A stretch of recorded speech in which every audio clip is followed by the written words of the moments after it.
25 साल की सजा का ऐलान किया गया है। ये बड़ी खबर इस वक्त आपकी टीवी स्क्रीन पर। इस फैसले से विधायक की सदस्यता चली जाएगी।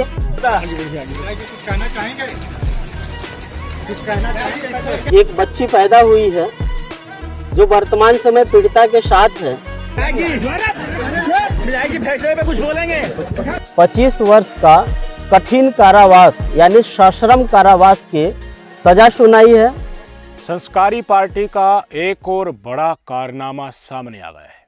उत्तर प्रदेश से भारतीय जनता पार्टी के दुधी विधानसभा सीट से विधायक राम दुलार गोंड को एमपी एमएलए कोर्ट ने 25 साल की कठोर सजा सुनाई है। 10 लाख रुपए का आर्थिक दंड भी उनके ऊपर लगाया है। किस मामले में? नाबालिग लड़की के बलात्कार के मामले में। एक नाबालिग लड़की इनके खेत में जाती है, धान काटने के लिए मजदूरी करने जाती है, परिवार के सदस्यों के साथ जाती है। उनको बहला फुसलाकर उनके साथ यौन संबंध ये व्यक्ति बनाता है। उस समय पर ये विधायक नहीं था। उसके बाद वो नाबालिग लड़की गर्भवती हो जाती है। कई बार उसके बाद भी उसके साथ छेड़छाड़ हुई।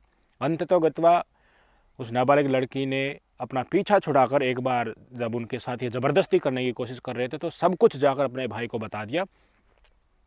और आज 9 साल के बाद उस पीड़ित परिवार को न्याय मिला है। घटना कब की है? जब ये यौन शोषण किया गया था, 4 नवंबर 2014 की घटना है। उसके बाद इस आदमी से लड़ते हुए उस गरीब परिवार ने कितने कष्ट झेले होंगे, तब जाकर यहाँ तक आज इस क्षण का इंतजार उन्होंने कितने वर्षों तक किया होगा, आप सोच सकते हैं। राम दुलार गोड़ जो नाबालिग बच्ची के साथ बलात्कार के दोषी पाए गए थे, उसे आज एमपी एमएलए के विशेष न्यायाधीश महोदय के द्वारा 25 वर्ष का कठिन कारावास यानी सश्रम कारावास की सजा सुनाई है और 10 लाख रुपए अर्थदंड लगाया गया है। राम दुलार गोड़ के नाजायज संबंधों के कारण तो एक बच्ची पैदा हुई है जो वर्तमान समय पीड़िता के साथ है। इस फैसले से विधायक की सदस्यता चली जाएगी। संस्कारी पार्टी कौन सी है? भारतीय जनता पार्टी। इस तरह के एक नहीं अनेकों मामले आ चुके हैं और मौजूदा जो दुधी से ये विधायक हैं भाई साहब, इनको विधानसभा का टिकट कब दिया गया था? जब इनके ऊपर ये आरोप लग चुके थे। जिस समय इन्होंने ये कांड किया उस समय ये विधायक नहीं थे। इनके परिवार के सदस्य गांव के मुखिया थे, रुतबा था। तो भारतीय जनता पार्टी ने इनके संस्कार देखे और इनको विधानसभा का टिकट दे दिया और ये विधायक बन गए। कितनी खूबी देखी भारतीय जनता पार्टी ने, योगी मोदी ने इस विधायक में, जिसके ऊपर नाबालिग बच्ची के बलात्कार का केस रजिस्टर हो चुका था उस समय पर। भाई साहब, इस विधायक जी ने उनके परिवार के ऊपर इतना दबाव डाला कि उनकी स्थिति बहुत खराब हो गई थी। हर तरह का दबाव, डराना, धमकाना, पैसे देकर 30 लाख रुपए का प्रलोभन भी दिया। इस नाबालिग लड़की की ये केस चलते चलते शादी भी हो चुकी है। जहां शादी की गई है वहां पर जाकर भी इसने इस केस का रफा दफा करने की पूरी कोशिश की। विधायक के पद पर होते हुए तमाम संसाधनों का इस्तेमाल बताया जा रहा है इस व्यक्ति ने किया है। ऐसे संस्कार ढूंढे सत्ताधारी पार्टी ने, मोदी योगी ने, कि महिला के नाम पर जो नारे दिए जाते हैं ना भारतीय जनता पार्टी के द्वारा कि बेटी बचाओ बेटी पढ़ाओ, वे सब कुछ खंडर में बदल गया है। ये देखो नाबालिग लड़की है भाई साहब, इन्होंने तो हमारी गोल्ड मेडलिस्ट महिला पहलवानों तक को नहीं छोड़ा। और उस ब्रजभूषण शरण सिंह से कुश्ती संघ से इस्तीफा नहीं लिया भाई साहब। इनके लिए अपना विधायक, अपना वोट बैंक, अपनी सरकार कितनी महत्वपूर्ण है आज इस देश की जनता को जान लेना चाहिए। महिला पहलवान चीख चीख कर चिल्ला चिल्ला कर कह रही थी कि भाई साहब, इनसे विधायक के पद, सांसद के पद से इनसे इस्तीफा नहीं ले रहा तो जांच निष्पक्षता से हो जाएगी। कुश्ती संघ के अध्यक्ष के पद से तो इस्तीफा ले लो, पर औकात भी किसी की। भारतीय जनता पार्टी के नेताओं को सिर्फ कुर्सी चाहिए, वोट बैंक चाहिए, वो बाहुबली है। उनके अंडर कई विधायक आते हैं, नहीं लिया कुश्ती संघ से भी इस्तीफा। और कहता था ना, मुझे उल्टा लटका देना अगर मैं बेकसूर निकलूं। अब कोर्ट में तारीखें चल रही हैं तो वहां से खबर निकल कर सामने आ रही है कि भाई साहब हामी भर ली है। दिल्ली पुलिस ने भी कह दिया कि जो धारा लगी हैं थी उनके संज्ञान के आधार पर कोर्ट सजा उनको सुना सकता है। और धड़कन चेक करता था हाथ लगाकर, ऐसे कहाँ कहाँ हाथ लगाता था, हमने खबर उस समय पर आपको बताई थी। और अब इनसे कोर्ट ने पूछा ना कि क्यों इस तरह महिला पहलवानों के आप शरीर को छूते थे तो कहता था मैं तो ऐसे हार्ट बीट चेक कर रहा था। बताइए ये कोई डॉक्टर था, ये कुश्ती संघ का अध्यक्ष था या डॉक्टर था, हमें तो समझ में नहीं आ रहा। हर कोई कहता है ना कि पहले तो जब फ्लो चल रहा था कि देखिए जो मेरे खिलाफ आवाज़ उठा रहे हैं उनको भुगतना पड़ेगा, और तमाम प्रकरण हमने देखे महिला पहलवानों को किस तरह घसीड़ा गया। मणिपुर में महिलाएं हेतु तो थी, वो हमारी देश की थी, हमारा ही माता बहना कैसे मानती तो ही, नंगा करके घुमाया गया, प्राइवेट फार्स में हाथ डाले गए और उसके ऊपर चर्चा करने के लिए मांगने वाले सांसद को बाहर का रास्ता दिखा दिया गया। बिल्किस बानो बलात्कारियों को अच्छे आचरण का सर्टिफिकेट देकर समय से पहले जेल से रिहा कर दिया गया। किस सरकार ने? इसी सरकार ने। राम रहीम सजा सुना रखी ना उम्र कैद की। न्यायालय और कानून को ठेंगा दिखाकर बार बार पैरोल काट रहा है। जैसे छुट्टी मनाने के लिए जाते हैं ना, ऐसे जेल में जाता है और फिर पैरोल पर आ जाता है, और वहीं पर पैरोल पर आकर बाहर आकर सत्संग करता है। भारतीय जनता पार्टी के मंत्री लेवल तक के लोग शीश झुकाते हैं उसके आगे। तो अब जो 25 साल की कठोर सजा सुनाई गई है विधायक साहब को, 10 लाख का इनके ऊपर जो जुर्माना लगाया गया है, इससे आपको क्या प्रदर्शित होता है? प्रदर्शित होता है भाई साहब, इनको सिर्फ वोट चाहिए, कुर्सी चाहिए। इलेक्शन के समय पर देश की जनता को नफरत की आग में झोंक देंगे।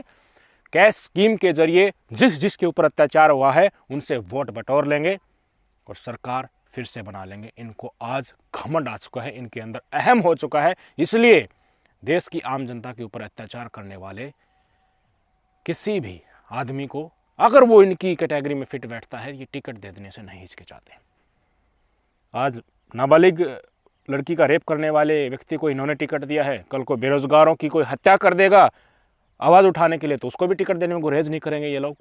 किसानों के हत्यारे अजय मिश्रा टहनी, इस्तीफा मांगा जा रहा था, ले लिया इस्तीफा, उनके बेटे ने थार चढ़ा दी थी, बोला मेरा बेटा तो था ही नहीं। और देखिए अब उनको एक तरीके से सलाखों के पीछे डाला हुआ है, उनको जमानत भी एक तरीके से नहीं मिल रही है।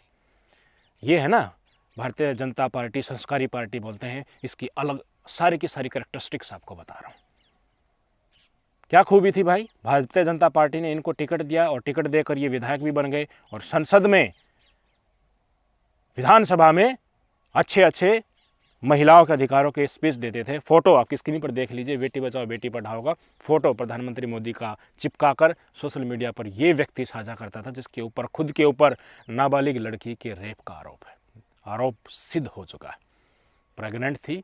इस नाजायज संबंध के चलते उस लड़की और विधायक के नाजायज जो संबंध थे, इसने जो यौन शोषण किया था, एक बच्ची पैदा हुई थी। वो बच्ची अब पीड़िता के साथ ही रही। 10 लाख रुपए जो दिए गए हैं वो पुनर्स्थापन, पीड़िता के पुनर्स्थापन के लिए दिए गए। बताइए, स्थिति यहाँ तक आ चुकी है।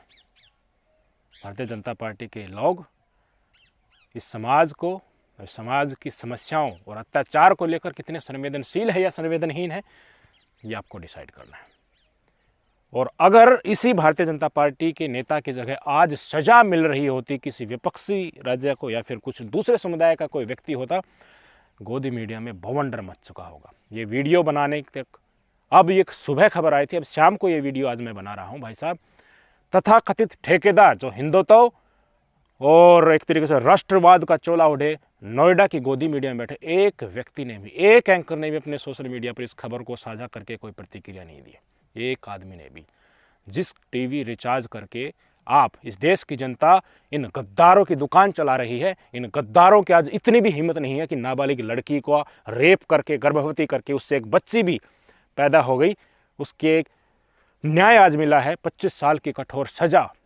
इस विधायक को मिले, इसके ऊपर 2 लाइन भी लिख दें। हमारी नंबर 1 की दुश्मन तानाशाह सरकार और गद्दार सरकार से भी सबसे बड़ी दुश्मन इस देश की गोदी मीडिया है।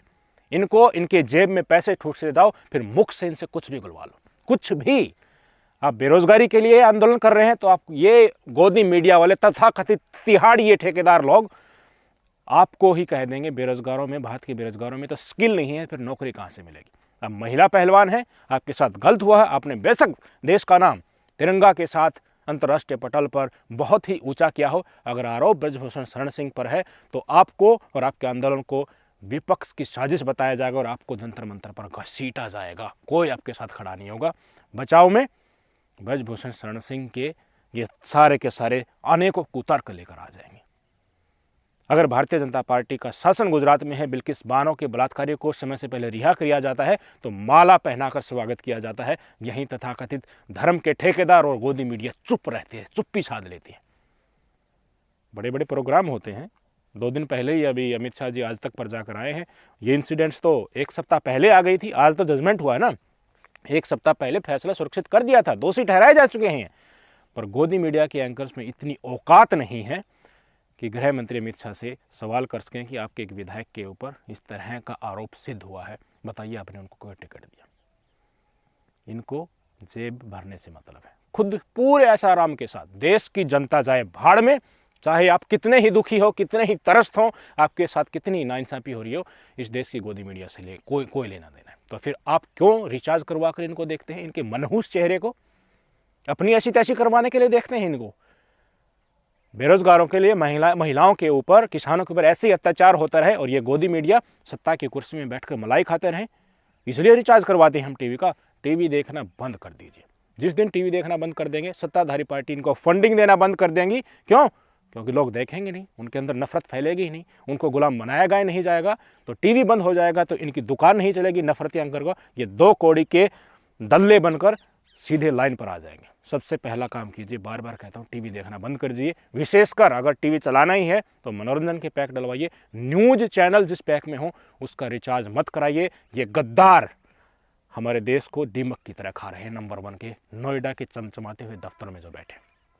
आखिरी बात, अगर पीड़ित दूसरे समुदाय से होता, मुस्लिम समुदाय से होता, विपक्षी पार्टी से होता, तो बुलडोजर में तेल फुल हो चुका होता और बुलडोजर स्टार्ट हो चुका होता। दोषी जो भी है उसके घर की तरफ मकान को ढा दिया गया होता। इंसिडेंट देखे थे ना, एक मुस्लिम समुदाय के लड़के ने एक हिंदू समुदाय की लड़की स्कूल से आ रही थी, दुपट्टा खींच लिया था। यूपी की इंसिडेंट, उसका एनकाउंटर कर दिया था, बाद में मर गई थी वो लड़की नीचे गिरकर। तो क्या अब ये इंसिडेंट हुआ है, एक नाबालिग के साथ बलात्कार है, उससे बच्ची भी पैदा हो गई है भाई साहब, तो क्या इस विधायक के घर पर बुलडोजर चलेगा? ना भाई साहब, क्या बात करते हो। बुलडोजर वगैरह, नफरतबाजी वगैरह, देशद्रोही, पत्थरबाजी, ये तमाम चीज़ें औरों पर लागू होती है जिनके ऊपर ये राजनीति करते हैं। ये तो इनके अपने सगे हैं, इनके ऊपर कैसे बुलडोजर चला देंगे यार। इनको तो बहुत प्रिय है यार इनकी वोट और इनके विधायक, क्योंकि उन्हीं से तो सरकार चलती है। सरकार चाहिए, पावर चाहिए, ताकत हमारे पास होनी चाहिए, ताकत नहीं निकलनी चाहिए पास।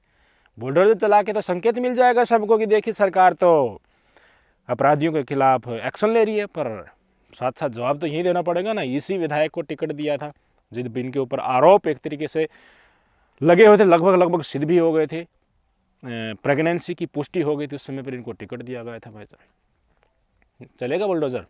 कमेंट करके ज़रूर बताइएगा। और संस्कारी पार्टी के इस संस्कारी कारनामे के ऊपर आप क्या सोचना है, कमेंट करके ज़रूर बताइएगा। और क्या यहीं की रॉयल्टीज भारतीय जनता पार्टी के विधायकों और सांसदों में रह गई है, जिनको देखकर इस देश की जनता आजकल वोट दे रही है? क्यों? क्योंकि चुनाव के समय में तो लाडली बहना के पैसे आ जाएंगे, किसानों को भी पैसे दे दिए जाएंगे, बेरोजगारों को थोड़ी स्कॉलरशिप दे दी जाएगी, 80 करोड़ लोगों को फ्री में अनाज मिल ही रहा है, तो फिर वोट दे देते हैं। क्या हर्ज? चाहे बलात्कार करो कोई, या फिर समय से पहले बलात्कारी को रिलीज करा जाए, या फिर किसी को बार बार पैरोल दिया जाए, या फिर मुसलमानों के प्रति अनाप शनाप बोलकर उनके ऊपर बुलडोजर चलाना हो, उनके घरों को तहस नहस करना हो, उनके धार्मिक सतलों को लेकर आपत्तिजनक कार्य करना हो। ये तमाम चीज़ें आपको शायद लग रहा है इस देश के, इस समाज को चाहिए, तभी तो इन नफरतबाजों को और समाज के हर वर्ग के दुश्मनों को वो कुर्सी के ऊपर बैठा रहे।